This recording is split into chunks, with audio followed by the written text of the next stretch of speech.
इस वक्त हमारे साथ मोहम्मद आमिल हसन साहब जुड़ गए हैं, जो कि एडवोकेट है सुप्रीम कोर्ट से। आमिल साहब, बहुत इस्तकबाल है सलाम टीवी में। आप किस तरह से इस फैसले को देख रहे हैं? जमानत नहीं मिली है शर्जील इमाम और उमर खालिद को। शुक्रिया आपका। देखिए, अभी तो ऑर्डर पढ़ने के बाद ही जी ज्यादा हम इस पर कमेंट कर पाएंगे। फिलहाल तो ये है कि कुछ स्पेशल लॉज होते हैं, जैसे पीएमएलई है, मनी लॉन्ड्रिंग एक्ट है, या प्रिवेंशन ऑफ करप्शन एक्ट है, या आपको अनलॉफुल एक्टिविटीज प्रिवेंशन एक्ट है। इसमें कुछ सेक्शंस होते हैं जो सीआरपीसी के नॉर्मल सेक्शंस में बेल मिल जाती है। इसमें बेल मिलना थोड़ा कठिन होता है, खास के जो सेक्शन 43D सब सेक्शन 5 की बात हो रही है। ये 2008 जो मुंबई में दर्दनाक घटना हुई थी, उसके बाद ये लॉ में ऐड किया था पार्लियामेंट ने 2008 में। ये सेक्शन ये कहता है कि बेल नहीं मिलेगी, और मिलेगी तो उसमें दो शर्त है। एक तो ये कि पहले पब्लिक प्रोसिक्यूटर को सुना जाएगा, और दूसरा प्राइमा फेसी पहली नजर में कोर्ट ये कन्विंस होनी चाहिए कि इन लोगों ने ऐसा नहीं किया है। तो जो कि थोड़ा सा, क्योंकि इस स्टेज पर, क्योंकि अभी ट्रायल शुरू नहीं हुआ है, तो ये थोड़ा टफ है। इसका क्रक्स ये है कि बैलेंस करना है नेशनल सिक्योरिटी, सॉवरेनिटी और इंटीग्रिटी मुल्क की सबसे अहम है। उसके साथ साथ इंडिविजुअल लिबर्टी की जो बात होती है आर्टिकल 21 में, जो कॉन्स्टिट्यूशन सबसे बड़ा लॉ है। बाकी जो स्टैट्यूटरी लॉज होते हैं वो कॉन्स्टिट्यूशन के नीचे आते हैं। तो दोनों में एक बैलेंस करना है। अब तो चूंकि जजमेंट पढ़ूंगा, उसके बाद इस पे ज्यादा कमेंट कर पाऊंगा। फिलहाल इस पे एक डाइवर्स ओपिनियन है सुप्रीम कोर्ट का। कुछ केसेस मैं जब इसको देख रहा था, इनके केस को पढ़ रहा था, बेसिकली इनकी एक थोड़ी सी सीरीज ऑफ ये है कि पहले इनकी बेल सेशंस कोर्ट ने 29 अप्रैल 22 को रिजेक्ट की थी। फिर ये हाई कोर्ट गए, हाई कोर्ट ने 18 अक्टूबर जी 2022 को रिजेक्ट की। फिर ये सुप्रीम कोर्ट मूव किए थे, और सुप्रीम कोर्ट से इन्होंने अपना बेल पिटिशन विड्रॉ किया था 14 फरवरी को। फिर अगेन इनकी हाई कोर्ट ने 28 मई 2024 को रिजेक्ट किया, और अब ये मामला सुप्रीम कोर्ट गया। फिलहाल हम ये कह सकते हैं कि कुछ केस रहे हैं, खास के एक केस जो है नजीब का, वो केस इस केस में सबसे पॉइंट ऑफ रेफरेंस था, क्योंकि उस केस में केरला हाई कोर्ट ने यूएपीए में बेल दी थी, और बाद में सुप्रीम कोर्ट ने उसको अपहेल्ड किया था। लेकिन जो सबसे स्ट्रॉन्ग केस आ रहा है वो जहूर अहमद शाह वटाली का केस था, जिसमें सुप्रीम कोर्ट ने सेक्शन 43D को इंटरप्रेट किया था। इसमें एक छोटी सी इशू ये है कि प्राइमा फेसी जो होगा, उसमें जहूर अहमद शाह वटाली में कोर्ट ने कहा कि अभी इसमें मेरिट और डिमेरिट ऑफ द केस में नहीं जाएंगे। सिर्फ जो एनआईए ने अभी चार्जशीट फाइल की है, या जो एजेंसी ने अभी चार्जशीट फाइल की है, उसको हम स्टडी करेंगे। तो इससे होता क्या है कि ज्यादातर कोर्ट रिलाई करती है पब्लिक प्रोसिक्यूटर के वर्जन पर, और यहाँ किसी भी जो एनआईए ने चार्जशीट फाइल की उसको रिबटल जी करने जी का अक्यूज को फिलहाल मौका नहीं मिलता है। तो इससे ये हमें पता चलता है कि थोड़ा सेक्शन 43D में थोड़ा डिस्क्रिशन है, और केस बाय केस डिपेंड करता है कि ये मामला कैसा जाएगा। तो मुझे जी फिलहाल जी ऐसा लग रहा है कि बाकियों को जो बेल मिली है, क्योंकि उनके खिलाफ जो सेक्शंस, मैं इनके खिलाफ भी पढ़ रहा था इनका केस, इन पे यूएपीए का सेक्शन 16, 17 और 18 लगा है। जी जी जी और सेक्शन 16, 17 और 18 में बेल सेक्शन, ये चैप्टर 4 में आता है, जिसमें बेल मिलना आसान नहीं है। तो कुछ लॉज ऐसे हैं, जैसे एनडीपीएस एक्ट है, narcotics and drugs psychotropic substance, ये मनीष सिसोदिया जी को बेल मिली थी जी सेक्शन जी 45 of prevention of money laundering act में। उसमें भी बेल मिलना कठिन है। तो उनको उन्होंने कोर्ट ने बेल दिया था, क्योंकि बहुत ज्यादा समय तक ट्रायल हुआ था। अब मैं इसका बस एक छोटा सा जी निचोड़ अब बताऊंगा। जी कहिए।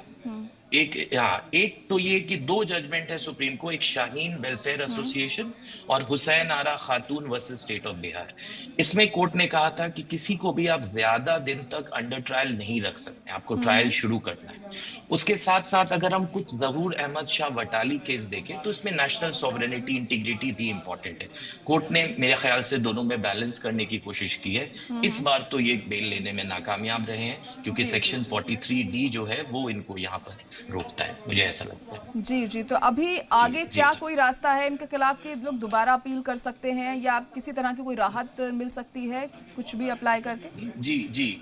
अभी दो रास्ता है। सबसे पहला तो ये है कि ट्रायल शुरू होना बहुत जरूरी है, क्योंकि ये कंसिस्टेंट स्टैंड रहा है हमारे सुप्रीम कोर्ट का कि आप ट्रायल डिले नहीं कर सकते, क्योंकि जब ट्रायल शुरू ही नहीं होगा तो उनका गिल्ट स्टैब्लिश नहीं होगा। जी तो जी अगर इनका ट्रायल और भी डिले होता है, क्योंकि ऑलरेडी ये एफआईआर रजिस्टर हुई है 2020 में, एफआईआर नंबर 59/2020 है। दो एफआईआर इन पे रजिस्टर हुई थी, 59/2020 और 101/2020। एक में इनको बेल ऑलरेडी मिल चुकी है सेशंस कोर्ट से।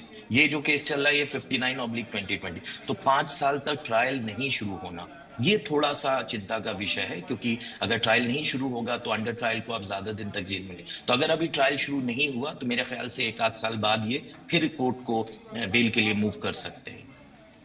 जी जी। तो जिस तरीके से यूएपीए का आधार मानकर इनको जमानत नहीं दी गई है, इसमें हम थोड़ा जानना चाहेंगे कि किस वजह से ये जो सख्त फैसला लिया जाता है, क्या कुछ चीजें इसके अंदर आती हैं?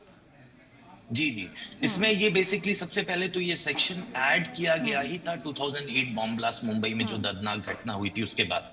तो इसमें ये है कि नॉर्मल जो लॉ है उसमें बेल मिल जाएगा। इसमें सबसे पहला जज को, आपको अगर मैं सीधा सेक्शन से पढ़ूं तो द जज should be convince the is of the opinion that there are reasonable grounds for believing that the accusation against such person is prima facie true. अगर बहुत रीजनेबल ग्राउंड है ये मानने का कि इनके खिलाफ जो इल्जाम लगे हैं वो ट्रू है। अब ट्रू है या अनट्रू है ये तो ट्रायल में ही पता चलेगा। तो अभी यहाँ प्रॉब्लम ये है कि इनको इस स्टेज पे डिनाई करने का हक नहीं है, क्योंकि मेरिट तो कोर्ट ने जहूर अहमद शाह वटाली में बोल दिया कि जो भी चार्जशीट एजेंसी फाइल करेगी उसको अभी आप कोर्ट मेरिट या डेमेरिट में नहीं जाएगी। तो इसका क्रक्स ये है कि सिनॉप्सिस ये है कि इनको कोर्ट को ही, मतलब मेनली प्रोसिक्यूशन की बात पे ही रिलाई करना है। अभी अक्यूज को उतना मौका नहीं मिलेगा उन प्रोसिक्यूशन की बात को डिनाई करने का। सो जो भी प्रोसिक्यूशन ने चार्जशीट सबमिट की उसी के मेरिट या डिमेरिट पे जाए बिना प्राइमा फेसी ही फैसला लेना है। हाँ, अगर ट्रायल होगा तो इनको भी मौका मिलेगा कि अपनी बात रखेंगे। तो फिलहाल थोड़ा सा यहाँ पे बेल मिलना टफ है। मैं सीरीज ऑफ केसेस देख रहा था, सिर्फ एक ही दो केस मुझे ऐसा मिला जहां इनको सबसे स्ट्रॉन्ग, जो मैं इनका केस पढ़ रहा था, इनको नजीब वाला जो केस केरला का था उसको बुनियाद मानकर इन्होंने काफी आर्ग्यूमेंट्स किए थे कि उसमें जब बेल मिली है तो इसको, लेकिन इसको काउंटर किया होगा कोर्ट ने, मुझे जहां तक लग रहा है, मुझे जो मैं एक्सपेक्ट कर रहा हूँ जहूर अहमद शाह वटाली केस में। यहाँ सुप्रीम कोर्ट ने बहुत स्ट्रॉन्ग स्टैंड लिया था सेक्शन 43D जो जिसकी बात हो रही है, और कहा था कि नहीं, इसमें बहुत सारी 2-3 बातें अगर आप मुझे वक्त दे तो मैं पढ़ूं। कोर्ट ने इसमें एक चीज कही थी कि ये जिम्मेदारी जो है ये अभी इनकी अक्यूज प्रोसिक्यूशन की अभी जिम्मेदारी नहीं है। अभी जो भी उन्होंने किया है आप उसको मेरिट डिमेरिट हम बाद में करेंगे। जस्ट आप एक सेकंड के लिए इसमें सीरियसनेस ऑफ द ऑफेंस पे भी बहुत ज्यादा जोर दिया था। ये बात ये भी कही थी कि जो एफआईआर से लेके जजमेंट तक जो भी अभी इसमें सबूत पेश होंगे, जहूर अहमद शाह वटाली केस में कोर्ट ने कहा था, वो अभी ट्रायल के दौरान वो सारी चीजें अभी आपको ज्यादा डिनाई करने का मौका नहीं मिलेगा। और जो कि देश की बात है, सॉवरेनिटी और इंटीग्रिटी की बात है, देखिए बात इसमें क्लियर है कि यूनियन लिस्ट की फर्स्ट एंट्री है डिफेंस ऑफ इंडिया। तो सॉवरेनिटी ऑफ संप्रभुता और अखंडता जो देश की है वो सबसे परे है। At the same time we are liberal democratic state, हम एक लिबरल डेमोक्रेटिक स्टेट है। आर्टिकल 21 जो है जो कॉन्स्टिट्यूशन का, वो पर्सनल लिबर्टी पे बहुत ज्यादा इंफेसिस देता है। और सीरीज ऑफ केसेस है सुप्रीम कोर्ट के जहां पर्सनल लिबर्टी को बहुत इज्जत दी गई है। तो मेरे ख्याल से इस जजमेंट में मुझे ऐसा लग रहा था कि मैं थोड़ा सा एक अक्यूज को लेकर थोड़ा स्केप्टिकल था क्योंकि चार्जेस बहुत सीरियस थे, लेकिन मुझे लग रहा था बाकियों को बेल मिलेगी और बाय एंड लार्ज वैसा ही मतलब हुआ है। कहा था कि उसको नहीं दिया इन्होंने। और तो ये थोड़ा कोर्ट का जजमेंट के बाद ऑनेस्टली कहे तो पड़ पाएंगे। फिलहाल ये है कि सेक्शन 43D जो आज तक बहुत ज्यादा न्यूज में रहा है उसको और कोर्ट ने स्ट्रिंजेंट किया है और जहूर अहमद शाह वटाली को फॉरवर्ड किया है। थोड़ा नजीब केस जो बीच में एक थोड़ा सा राहत दिया था वो थोड़ा डाइल्यूट हुआ है। चलिए ठीक है, बहुत शुक्रिया हमारे साथ जुड़ने के लिए।